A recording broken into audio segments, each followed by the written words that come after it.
Des sociétés privées comme Coca-Cola et Nestlé sont en train de privatiser la plus grande réserve d'eau, connue sous le nom d'aquifère Guarani, en Amérique du Sud.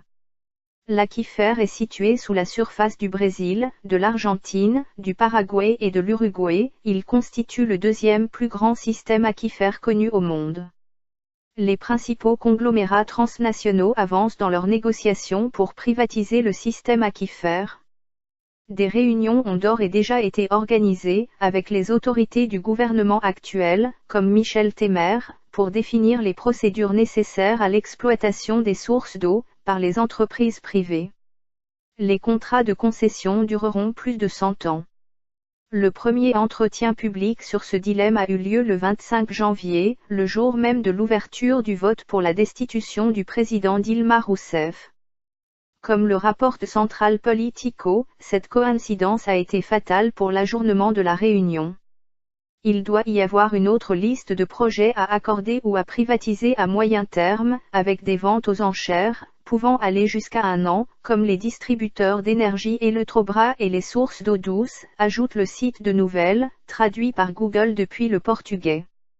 Cette question s'étend au-delà de l'Amérique du Sud, car tous les êtres humains seront touchés par la décision de privatiser le deuxième plus grand système aquifère du monde. Essentiellement, les sociétés tirent profit d'une ressource naturelle qui devrait être librement accessible à tous. Dans le cadre du projet de protection de l'environnement et de développement durable du projet d'aquifère Guarani, connu sous le nom de projet d'aquifère Guarani de l'ANA, SAG, l'aquifère serait géré et préservé, pour les générations présentes et futures. Après la victoire des conservateurs en Argentine et le coup d'État, poussé par l'ultra-droite au Paraguay et au Brésil, seul l'Uruguay a pu voter sur la privatisation de l'aquifère.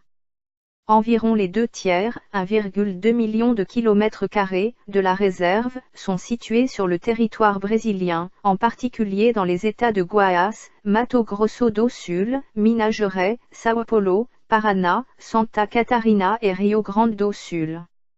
Les générations futures en souffriront, si cet accord est conclu, et c'est pourquoi les organisations de défense des droits de la personne du monde entier s'y impliquent. La société civile organisée est attentive aux éventuelles stratégies de privatisation des groupes économiques transnationaux. Depuis 2003, l'Organisation des États américains, OEA, et la Banque mondiale, par l'intermédiaire du Fonds pour l'environnement mondial, FEM, ont mis en œuvre le projet de protection de l'environnement et de développement durable, visant à rassembler et développer la recherche sur l'aquifère Guarani, dans le but de mettre en œuvre un modèle institutionnel, juridique et technique commun pour les pays du Mercosur, indique un document de l'Organisation des droits de l'homme Terra de Direito. Rien ne changera si nous, en tant que population, restons les bras croisés et regardons des individus avides exploiter l'environnement et arracher des ressources précieuses aux générations présentes et futures. Si vous êtes d'accord, veuillez partager cet article pour sensibiliser les gens.